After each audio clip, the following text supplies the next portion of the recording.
Awali nggih. Assalamualaikum warahmatullahi wabarakatuh. Waalaikumsalam warahmatullahi wabarakatuh. Alhamdulillah teman-teman selamat sudah sampai langkah ini, sudah sampai di tahap ini. Ini tahap yang sangat dinanti-nanti semenjak kita gabung di FKIP Uneska. Nah, ini adalah pembekalan untuk teman-teman bisa masuk di eh, praktek secara langsung di lapangan. Prinsipnya, ini teman-teman sudah bisa ngelihat share screen saya ya? Sudah, Pak. Alhamdulillah, oke. Eh, Nanti gambarannya secara garis besar, ini ada sekitar 111 slide. Nanti poin pentingnya yang akan kita sampaikan. Nanti teman-teman bisa eh, minta Mas Angga atau gimana saya bisa ngirimkan filenya ini.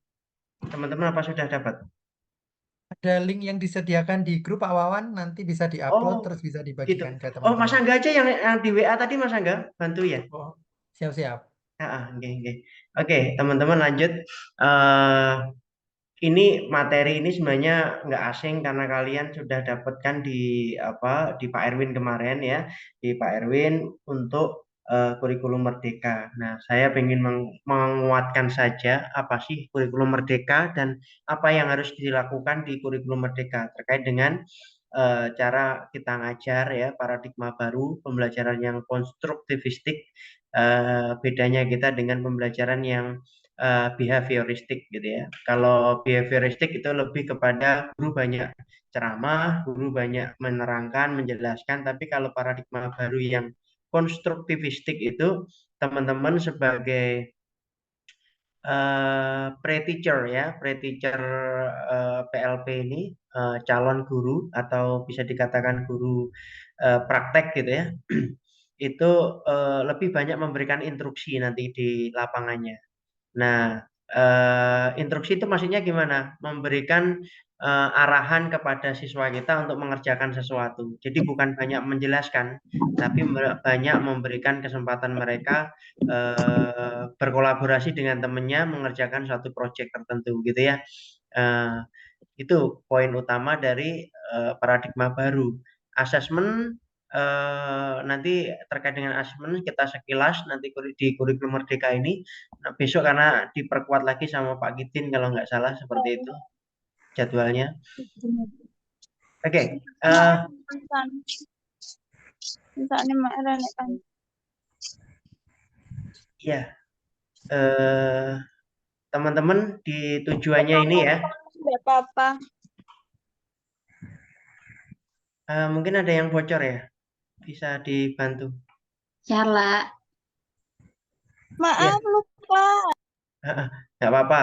Oke, kita lanjutkan untuk tujuan kita adalah dapat mengimplementasikan pembelajaran paradigma baru ini, memahami episode 22 Merdeka Belajar. Maksudnya apa? 2022.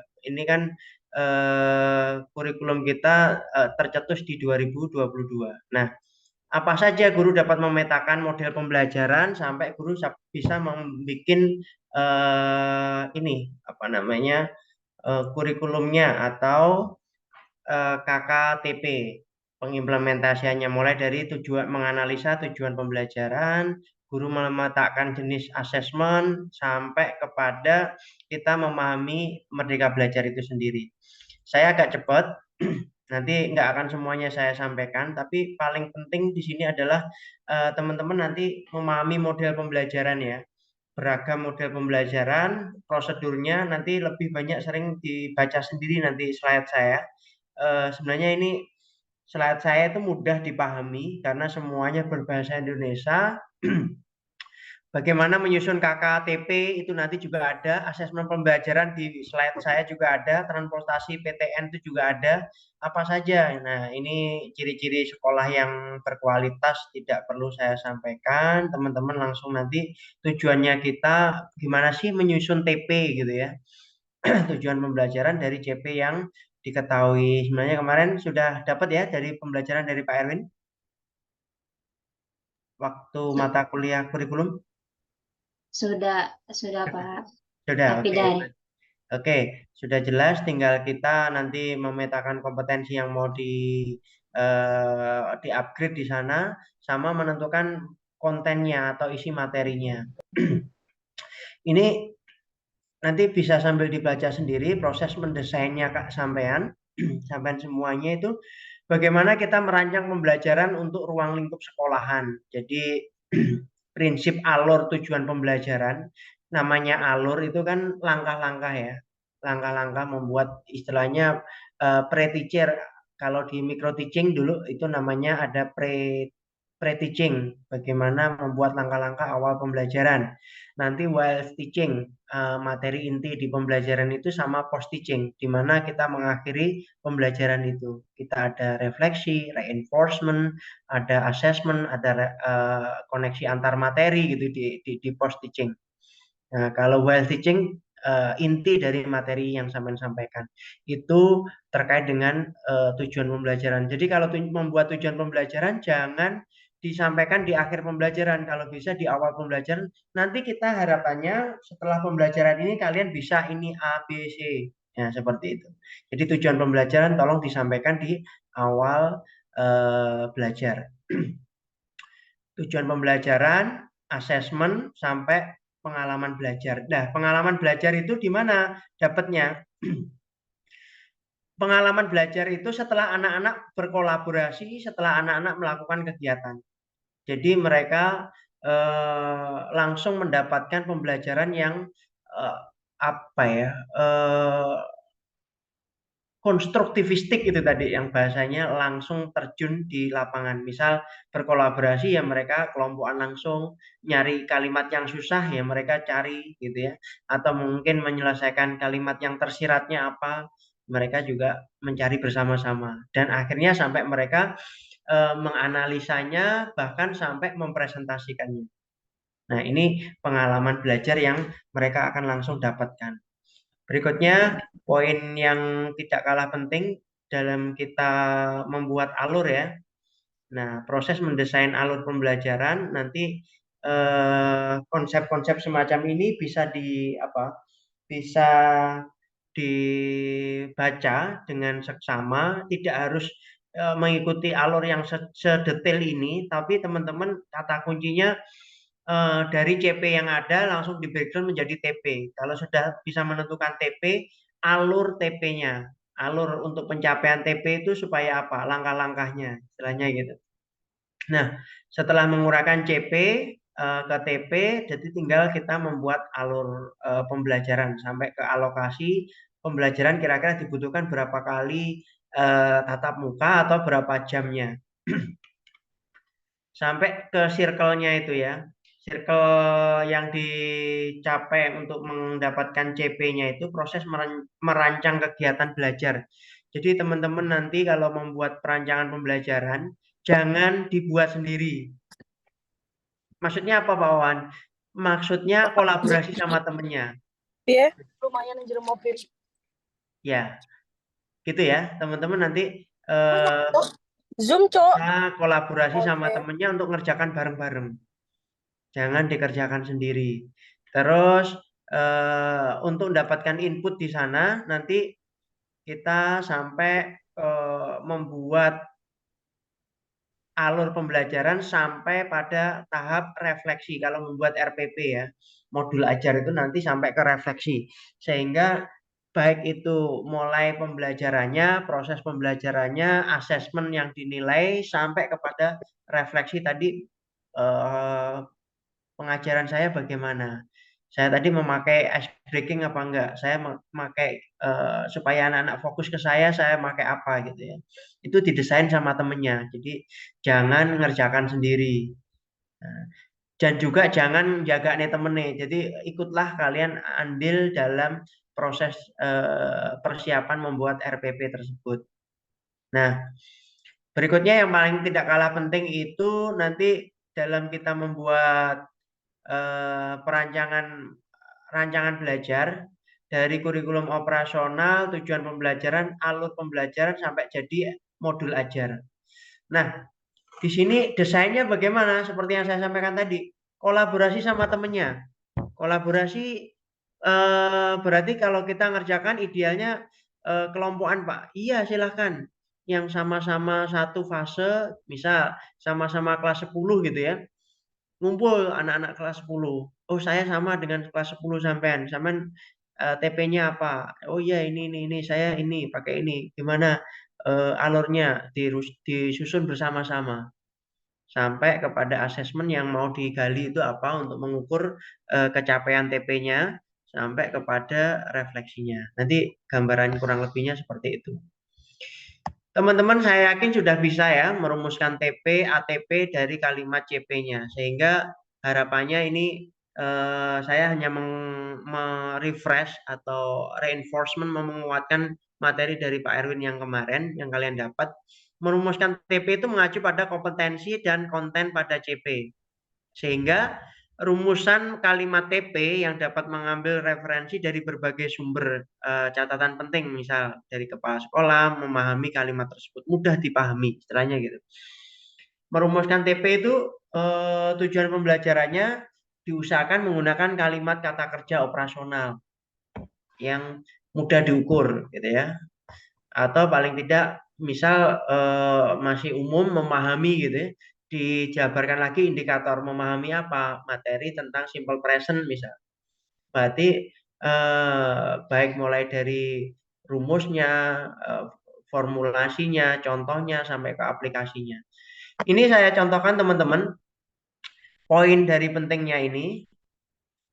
Saya mengingatkan ya untuk teman-teman yang gabung di kelas kita, usahakan untuk open cam karena rekaman ini bukan saya yang menilai tapi ada tim sendiri atau tim panitia yang memantau apa saja yang kita lakukan selama pembekalan ini. Jadi tolong teman-teman karena direkam sehingga teman-teman kalau bisa kita fokus untuk 1-2 jam pertama terakhir ini supaya nanti ke depannya teman-teman bisa juga mendapatkan hasil yang maksimal. Oke, berikutnya ada fase-fase langkah atau langkah untuk memahami bentuk-bentuk pemahaman yang digunakan CP nanti mulai dari pengenalan diri ya, pengenalan diri, empati, perspektif, aplikasi, interpretasi sama penjelasan. Jadi hierarki ini tidak harus dari atas ke bawah atau dari bawah ke atas. Yang intinya dari CP ini apa yang bisa kita gambarkan. Misal ada yang bisa mendeskripsikan, oh dia minta untuk mendeskripsikan apa saja yang bisa digambarkan dari sana, dari CP itu. Menginterpretasikan itu meluapkan atau bahasanya lebih ke identifikasi sampai ke analisanya ke sana. Terus mengaplikasikannya. Berarti baik itu pengetahuan, keterampilan, pemahaman, dan seterusnya itu sampai diterapkan. Perspektif itu wacana atau gambaran sudut pandang ya, yang berbeda antar siswa satu dengan yang lain itu bisa diambil dari sisi lain gitu ya. Gambarannya seperti apa. Empati itu menaruh diri di posisi orang lainnya sampai pengenalan diri. Jadi ini membreakdown dari CP yang teman-teman dapatkan dari fase masing-masing nantinya. Gambaran nanti ini dari teori Wingkin sama Tiggy 2005 ini bagaimana mengeksplorasi, menginterpretasikan, mengaplikasikan dan sampai seterusnya ini kata kerja operasionalnya sudah ada sampai kepada kita menggunakan teori yang sudah lazim di kita namanya taksonomi Bloom. Baik itu C1, C2, C3, C4, C5 dan sampai kepada tingkatan yang paling atas C6. Kalau siswa bisa menciptakan atau bisa mempresentasikan itu sudah pada level C6. Kalau dia bisa mempresentasikan sesuatu itu berarti intinya dia sudah menerapkan, sudah menjalankan sehingga mendapatkan pengalaman belajar.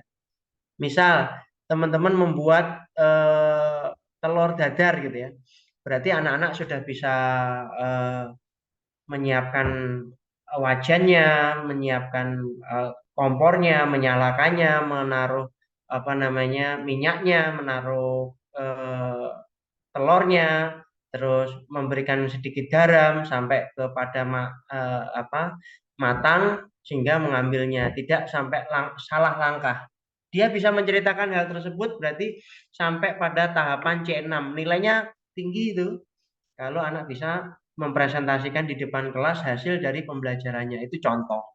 Jadi kalau teman-teman nanti memberikan instruksi, apapun bentuk instruksinya, kalau anak-anak bisa menceritakan kembali hasil dari yang dia dapatkan, berarti dia sudah memahami, menerapkan, bahkan sampai ke menciptakan. Oke, gambarannya seperti itu. Jadi teman-teman nanti dalam menerapkan di kelas waktu PLP di lapangan sana, pilihlah tipe-tipe model pembelajaran yang kooperatif. Jadi usahakan anak-anak itu disibukkan dengan dengan kegiatan yang aktif. Kegiatan yang aktif itu maksudnya apa? Jangan biarkan mereka sampai banyak ceramah, banyak menerangkan, tapi anak-anak bikin dia sibuk dengan kelompoknya, mengerjakan kelompoknya. Ini contoh kooperatif ya. Jadi kalau kita pembelajaran yang kooperatif itu yang seperti apa? Ya paling tidak nanti bisa mendesain 4 sampai 5 orang dari anak-anak yang heterogen, cara mengelompokkannya pakai hitungan kah, pakai gender kah, pakai karakter kah, atau pakai apa istilahnya, pakai lotre, silakan. Intinya nanti dibikin anak-anak sampai heterogen dan 4 sampai 5 anak untuk mengerjakan proyek sampean. Kalau itu nanti kelihatan seperti itu, anak-anak semuanya sibuk, sudah nggak ada lagi mereka ngelamun atau main HP atau nggak memperhatikan sampean. Jadi langsung ke materi. Nanti teman-teman pelajari sendiri ya, pelajaran metode ini nanti dibaca sendiri yang terkait dengan kooperatif belajar kelompok untuk membuat project based learning. Nah, di sana ini kebesaran nggak teman-teman? Ada yang kepotong nggak tulisannya? Oh, sorry, mana tadi? Ini. Tulisannya kepotong nggak di slide kalian? Tidak, Pak. Enggak kok, Pak. Jelas ya, oke. Aman, Pak. Oke, ada yang disampaikan teman-teman? Tidak. Kalau nggak ada, kita lanjut. Coba di sini nanti kalian mengenal beberapa cooperative learning. Nanti kalau kalian memilih dari yang saya sampaikan ini, tolong nanti kalau misal kalian milih yang namanya apa ini tadi, Student Team Achievement Division. Silakan nanti selain membaca dari slide saya, cari googling di sana ya, di Google untuk langkah-langkahnya gimana, atau mungkin cari materinya seperti apa, nanti desainnya mau dibuat kerja kelompoknya bagaimana, instruksi antar kelompoknya satu dengan kelompok lain dengan pemberian tugas yang seperti apa gitu kan. Jadi teman-teman nanti dalam membuat RPP itu sudah harus tahu siswa saya ada berapa ya? 22. Kira-kira mau saya bagi berapa? Misal saya bagi 5 kelompok, berarti nanti ada setiap masing-masing kelompok ada 4 orang berarti sisa 2 orang gimana nanti baginya yang 2 orang ini nanti teman-teman harus mikir sampai ke sana. Nah terus desain itu kelompok 1 saya tugasi apa, kelompok 2, kelompok 3, kelompok 4 dan kelompok 5 apain aja, jangan mesti sama tugasnya gitu. Jadi tema-temanya silahkan diberikan instruksi masing-masing. Jadi itu akan membuat kalian itu kelihatannya nggak monoton ngajarnya. Anak-anak akan sibuk dengan game-game kalian atau model pembelajaran kalian. Sampai mereka bisa menjelaskan, mengidentifikasi, menganalisa, sampai mempresentasikan hasil pembelajarannya. Oke, lanjut. Agak cepat ini. Tim asset individual. Nah, di situ jadi teman-teman bisa menerjemahkan ini, langkah-langkahnya ada, teorinya bagaimana. Nanti kalau saya meneruskan ini ya, misal di sini ada Slavin, teorinya Slavin, cek teorinya Slavin. Oh, tentang model pembelajaran ini gitu ya. Ada clue-nya di sini, numbered head together, bagaimana kita membuat pengarahan tertentu pada kelompok bahan materi ajar yang sampai mau sampaikan untuk mengelompokkan anak-anak teman yang lain. Itu bisa. Nah, di sini saya nggak akan membacakan satu-satu jigsaw. Jigsaw itu seperti apa? Bermain perannya di jigsaw. Nah, itu nanti perdalam lagi teman-teman googling. Terus langkah-langkahnya di slide saya sudah ada, tapi tolong nanti diperkuat di googlingnya. Di ini ada TPS gitu ya. Habis dari bilik pencoblosan suara gitu ya. Nah, ini think, pair, and share. Bagaimana anak-anak diajak untuk berpikir, berkelompoknya mereka, dan setelah mereka berkelompok menghasilkan suatu hasil kesepakatan, mereka sharingkan dengan mempresentasikannya dan sebagainya. Think, pair, and share. Home team, group discussion gitu kan, atau beberapa penyajiannya termasuk apa ini? TS ya, dan seterusnya. Saya akan percepat aja langsung kepada ini contoh. Misal nih biologi, nanti kalian kalau bahasa Inggris tinggal fasenya dibawa ke fase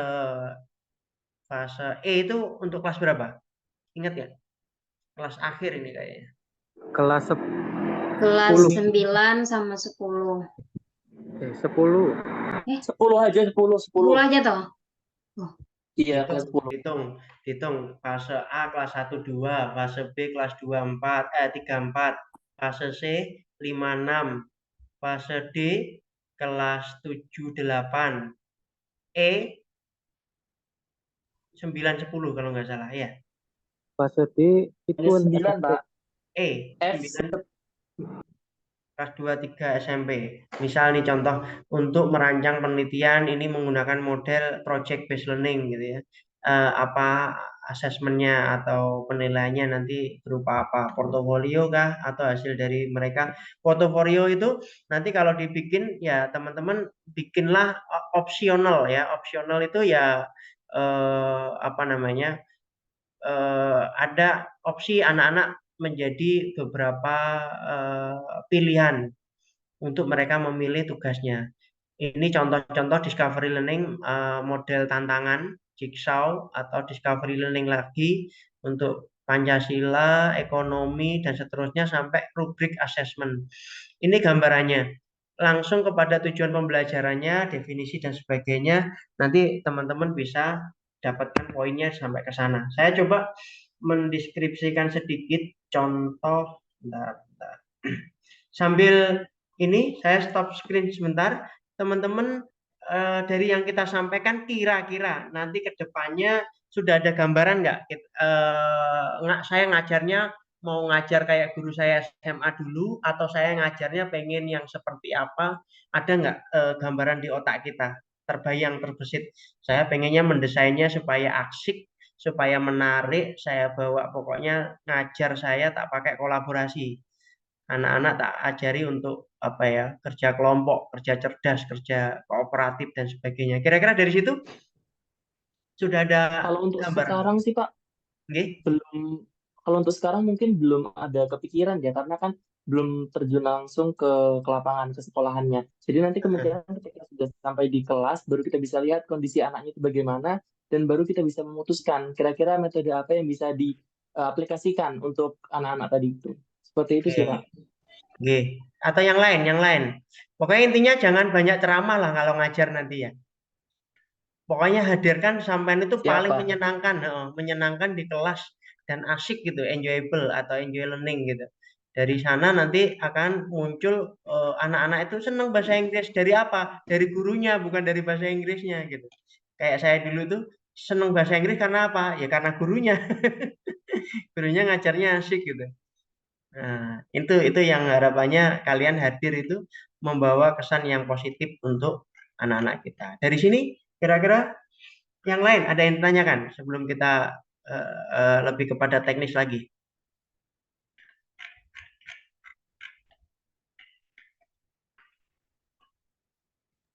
Yang lain? Sejauh ini masih belum sih, Mungkin Pak. pembelajaran yang asik itu ketika kita sebagai guru itu memberi materi, tapi namun tidak hanya memberi materi, dengan setelahnya itu bisa membuat seperti kuis dengan aplikasi-aplikasi yang bisa kita gunakan atau website seperti Quizizz dan lain-lain. Jadi nanti mereka itu akan berlomba-lomba untuk mencari skor agar mereka tuh bisa dapat apresiasi dari guru. Mungkin itu sih Pak.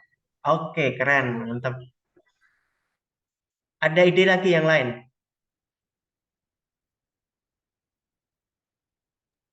Kira-kira gimana sih gitu? Sambil ini ya, sambil nanti kalau Fun, ada yang boleh silahkan respon. fun learning activity.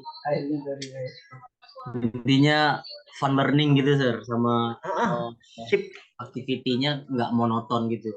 mantap, mantap. Ini berarti harus banyak-banyak referensi ya. Referensi pembelajaran supaya lebih asik. Jadi kalau lihat YouTube atau pembelajaran yang berdiferensiasi itu kayak apa sih gitu. Nah, ini sedikit saya gambarkan berdiferensiasi itu yang paling gampang, yang bisa ditangkap indera kita, yang paling gampang itu sebenarnya teori dari Tom and Linson. Sudah pernah dapat ya dari Pak Erwin dulu? Sudah belum? Pembelajaran yang berdiferensiasi. Lupa, Sir. Oh, lupa. Gambarannya bukunya Gimana, Sir? Gimana? Pembelajaran Tom and Linson. Itu paradigma pembelajaran ini. Saya share screen-nya untuk ini ya. Tom and Linson. Tomlinson ya, Pak. Tom and Linson. Ini bukunya Tom and Linson. Ini mau dibaca atau saya ceritakan dikit? Nanti baca sendiri ya. Ceritakan, Pak. Nah, Silakan, Pak. Tom and Kirim Linson aja ini sih, Sir. ada sekitar 227 halaman. Nah, tapi karena terbatas kalian juga langsung mau PPL, ini gambarannya what is differentiasi itu apa, role of the teacher, peran dari teacher, mulai dari planning, persiapan dan sebagainya. Garis besarnya Tom and Linson ini saya rangkum dalam bentuk RPP yang berdiferensiasi langsung. Misalnya contoh ini untuk fase anak kelas awal ya. Awal itu kelas berapa ini? Fase B kalau nggak salah. Fase C ya. Untuk kelas 6. Misal yang mau didiferensiasikan tuh gaya belajarnya kah? Kesiapan belajarnya kah? Minat belajarnya kah? Nah, seperti itu. Gaya belajar itu apa saja? Nanti gaya belajar anak-anak model auditory atau kinestetik atau visual dan sebagainya. Kesiapan mereka belajar namanya readiness itu nggak semuanya anak-anak datang di kelas sampean itu mesti siap belajar. Jadi jangan langsung dihantam sama pembelajaran yang inti pembelajaran kalimat intinya yang mau sampean. Jadi usahakan bawa anak-anak dulu untuk enjoy, menyukai dulu sampean, menyukai dulu bahasa Inggris. Entah sedikit aja untuk nyanyi atau apa gitu, walaupun berapa barit atau dengan yel-yel kalian. Oke, English, yes, oke. Nah, misal seperti itu. Jadi sampean punya ciri khas tersendiri untuk anak-anak datang bahasa Inggris itu menyenangkan gitu loh. Kesiapan belajar mereka udah ready kelihatan gitu ya. Nah, ini saya pengen mendiferensiasikan proses sama produknya. Contoh ini RPP yang sederhana sekali. Cuma 2 lembar atau berapa lembar ini. Intinya ini tujuan strategi diferensiasi proses sama produk. Dari sini siswa pengen memiliki gaya belajar yang disediakan berupa video, gambar. Coba bagi anak yang memiliki gaya belajar auditory, mereka disediakan audio. Jadi pemasok mama gambar, kalian juga menerangkan, menjelaskan sebagai audionya. Kalau berupa gambar saja, bagi anak yang suka auditory, model gaya belajarnya. Kayak kalian itu, sebagian dari kalian kayaknya tadi saya suruh baca Tom and Linson 227 halaman. Pak, ceritain aja Pak hasilnya gitu, kesimpulannya. Itu berarti kebanyakan ada yang dari kalian itu sukanya auditory. Intinya saja Pak saya diceritain gitu. Kesimpulannya aja. Nah, di antara kalian kalau nyadari, oh saya termasuk auditory lah. Males lah baca 227 halaman misal. Seperti itu. Ya, bagi kinestetik berarti anak-anak bisa didekati dengan gaya puzzle. Seperti itu. Nanti kalau anak-anak grupnya kinestetik, auditory dan sebagainya, kalau sampean nggak tahu terjun sendiri atau observasi di kelas, setidaknya kalian dapat informasi dulu dari gurunya atau guru pamongnya. Bu, anak-anak kebanyakan auditory atau visual atau yang kinestetik ya Bu, gaya belajarnya anak-anak. Biar kami juga menyiapkan materinya arahnya ke sana. Nah, ini kita membuat TP-nya. untuk anak SD. TP yang mau dibuat itu adalah pengamatan video gambar perkembangbiakan. Berarti kalian menyediakan gambar misal. Perkembangbiakan anak kelas 6 ini vegetatif pada tumbuhan dan manfaatnya. Jadi anak-anak akan mengidentifikasi cara perkembangbiakan dan manfaatnya dengan benar. Yang kedua, ingat ya, yang pertama adalah melihat gambar atau video perkembangbiakan dan akan mereka mengidentifikasi, menganalisa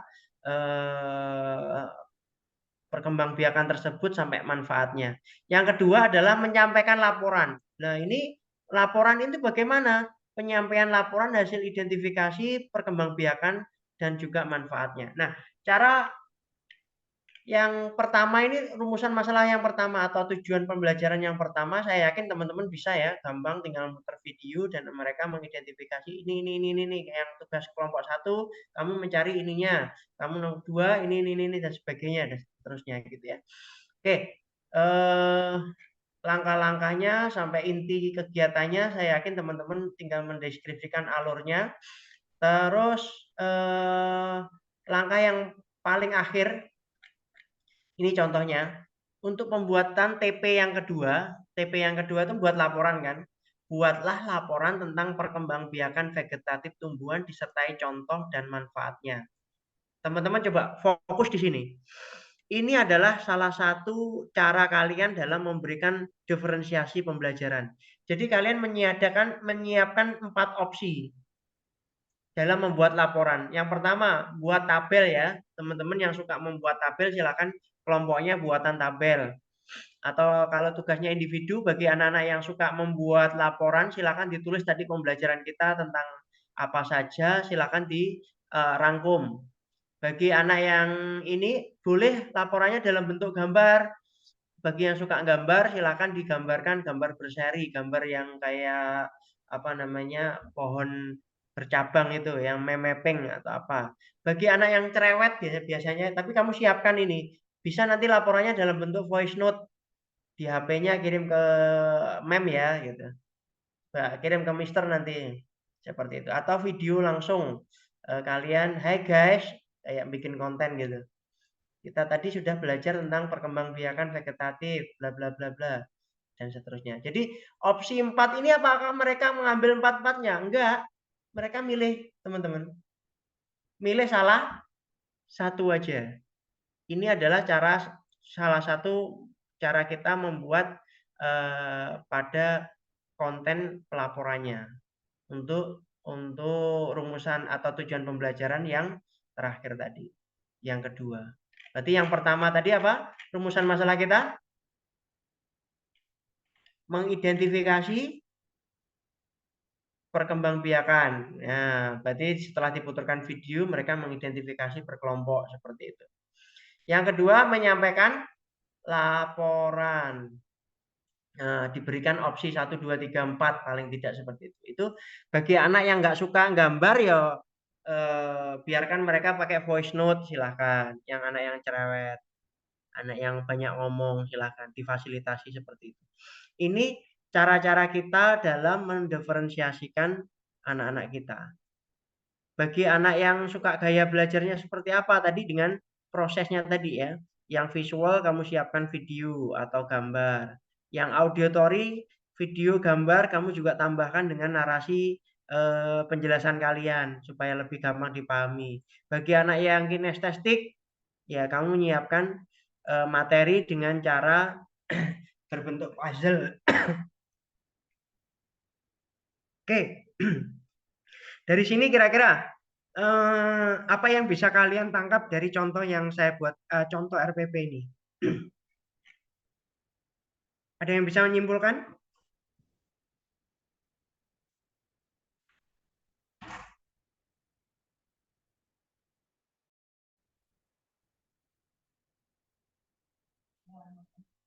Ayo, teman-teman kira-kira dari yang saya sampaikan tadi, tarik kesimpulannya. Pembelajaran berdiferensiasi yang bisa sampean pahami dari RPP yang sederhana ini apa yang bisa kalian ulik, bisa kalian tangkap. Ayo, langsung open mic aja. Saya Pak, izin Pak. Oke, silakan.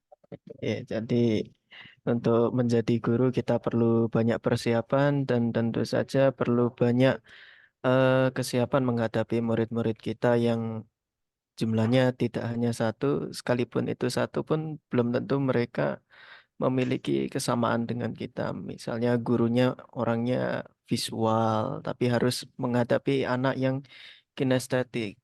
Otomatis kita tidak bisa memaksakan anak tersebut jadi anak yang visual juga.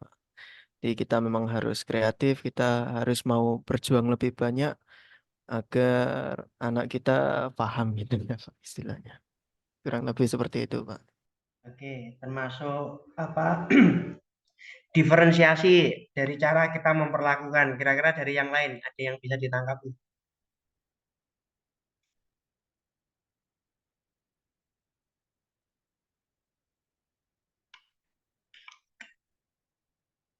Ada yang bisa nangkapi? Silakan.